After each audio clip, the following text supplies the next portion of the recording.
এর সাথে সাথে ভারতবর্ষের সবচেয়ে কম মনে হয় সিটিতে যেখানে আন্ডারগ্রাউন্ড কেবল আছে এটা পশ্চিমবঙ্গে।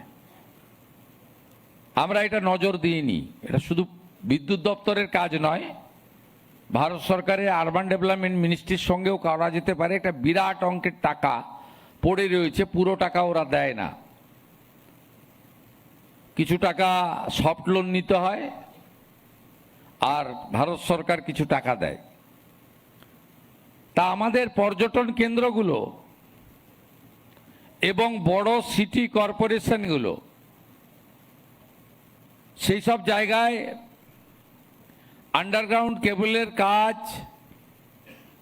আরো কত বেশি করে করা যায় সে পরিকল্পনারও দপ্তরের নেওয়া উচিত। এবং সবসময় পরিকল্পনা 5 বছরের নেওয়ার কোনো দরকার নেই। এই অর্থবর্ষে আমি কতগুলো কাজ নিতে পারবো, কতগুলো কাজ করতে পারবো, এক্ষেত্রেও আমাদের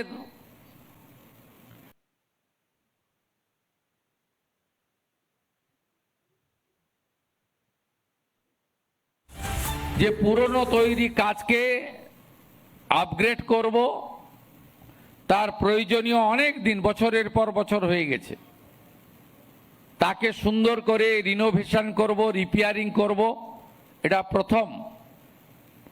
দ্বিতীয় হচ্ছে উন্নয়ন একটা কন্টিনিউয়াস প্রসেস। 11 সালে যারা ছেড়ে দিয়ে গেলেন তারাও কিছু কাজ করতে করতে ছেড়ে দিয়ে গেছেন। এই 15 বছর যারা ছিলেন তারাও হয়তো কিছু কাজ করতে করতে হাফ ডান করে ছেড়ে দিয়ে চলে গেছেন। তাদের নীতিতে ভাতা দেওয়াটা প্রায়োরিটি ছিল।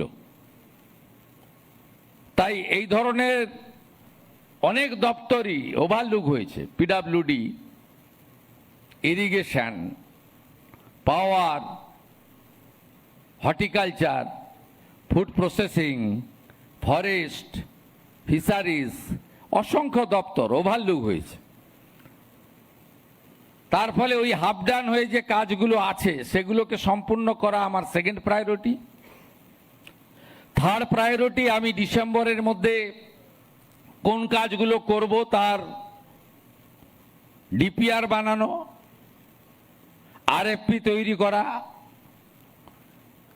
টেন্ডারে একদম ট্রান্সপারেন্ট টেন্ডারে চলে যাওয়া, টেকনিক্যাল বিট কোয়ালিফাই করলে ফিনান্সিয়াল বিট খোলা। এই বিষয়গুলো ডেভেলপমেন্টের ক্ষেত্রে, নতুন ব্যবস্থার ক্ষেত্রে আমাদেরকে অগ্রাধিকার দিতে হবে। এবং বাজেটে যে অর্থ আমাদের দেওয়া হয়েছে সেই অর্থ আপনারা যখন যখন যেমন চাইবেন পেয়ে যাবেন। ফাইল আমার মাধ্যমে যাবে এমওএস হয়ে, আমি সেটা দিয়ে দেব। আপনার কাছে এক্ষুনি যে ফান্ড আছে তার ইউটিলাইজেশনটাও আপনাকে আগে দিতে হবে। এর সাথে বিপুল সংখ্যক ইঞ্জিনিয়ারের পোস্ট ফাঁকা, থার্ড পার্টি দিয়ে বিদ্যুৎ দপ্তর চলছে। এখানে হাই স্কিল্ড এবং সেমি স্কিল্ড আমাদের মেধাযুক্ত ইঞ্জিনিয়ার দরকার। গত বছর পর্যন্ত পশ্চিমবঙ্গে ইঞ্জিনিয়ারিং কলেজগুলোতে 30%-এর বেশি অ্যাডমিশন নেয়নি, মুখ ঘুরিয়ে নিয়েছিল। কেন জানি না।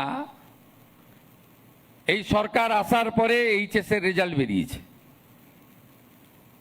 এবং এইচএস এর রেজাল্ট বেরোনোর পরে 3 দিনের মধ্যে আমরা অ্যাডমিশন শুরু করেছি। এবারে পশ্চিমবঙ্গে আপনাদেরও ইঞ্জিনিয়ারিং কলেজ রয়েছে কোলাঘাটে। আপনারা ডাটা দেখবেন, আমি সোশ্যাল মিডিয়াতেও দিয়েছিলাম, 100% ইঞ্জিনিয়ারিংয়ের সিট ফিল আপ হয়ে গেছে। তার মানে সবাই ভাবছে যে এরা নিয়োগ টিয়োগ করবে। এবারে বাবা মারাই তো উৎসাহিত করেন। এর আগে বাবা মারা বলতো বেশি পড়ে লাভ নেই, রিড অ্যান্ড রাইট।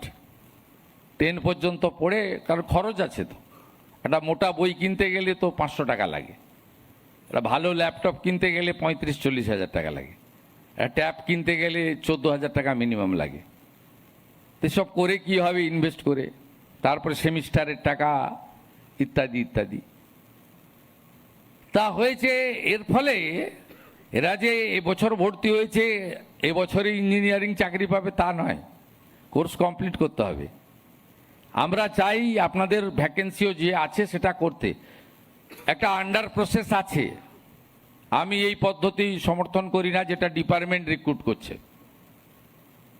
এটা 100% ফেয়ার হতে পারে না। মন্ত্রীদের ইন্টারভেনশন ছিল। আপনি যদি এই পদ্ধতিতে চালান, আমি জানি না আমার দপ্তর থেকেও ইন্টারভেনশন হয়ে যেতে পারে। এমন কেউ এসে রিকোয়েস্ট করলো একটু দেখে নেন তো, মন্ত্রী দেখে নিতে বলা মানেই তো অর্ডার। আপনাদের যা আন্ডার প্রসেস আছে রিক্রুটমেন্ট চলুক, আমি পরের আন্ডার রিক্রুটমেন্ট পুরোটা বের করে পিএসসিতে দিয়ে দেবো। কারণ আমি ইঞ্জিনিয়ার নিয়োগের ক্ষেত্রে খুব বদনাম হয়ে গেছে রাজ্যের। এই 26,000 শিক্ষক শিক্ষিকার চাকরি, মিউনিসিপ্যাল রিক্রুটমেন্ট স্ক্যাম সব মিলিয়ে ভীষণ বদনাম হয়ে গেছে। আপনি তো আফটার অল বাঙালি, বাঙালির মেধা কিন্তু ওয়ার্ল্ড ফেমাস। আপনি কেন ঢুকবেন? আমি তো অ্যাটেন্ডেন্ট পাই, অ্যাটেন্ডেন্টে ঢোকাবো আমার পছন্দের কোনো লোক বা কোনো সহযোগী থাকলে। আমি কেন ইঞ্জিনিয়ারিং এই হাই স্কিল্ড লোকজনে কেন ইন্টারফেয়ার করব? আপনারা শুনলে খুশি হবেন, school service commission, college service commission, under process PSC, কোনো পলিটিক্যাল লোক থাকবে না। এসএসসি থেকে সিএসসি থেকে হাঁটিয়ে দিয়েছে, দূষণ নারিয়ালা চেয়ারম্যান হয়েছে স্কুল সার্ভিস কমিশনে। পিএসসিও তাই করব, কিন্তু যেটা প্রসেসে আছে শান্তনুবাবু বলেছিল আমি ওটা করে নিতে বলছি। ওটা নিয়ে আর এক্ষুনি আর কিছু বলছি না। তো পরে আমি একদম মেধাযুক্ত লোকজনকে এখানে ইনভাইট করব। দপ্তরটাকে ভালো বানাতে হবে।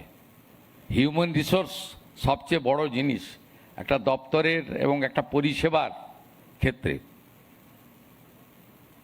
নানা ধরনের কন্টেন্ট দেখার জন্য লাইক করুন, শেয়ার করুন আমাদের ফেসবুক পেজ, সাবস্ক্রাইব করুন আমাদের ইউটিউব চ্যানেল।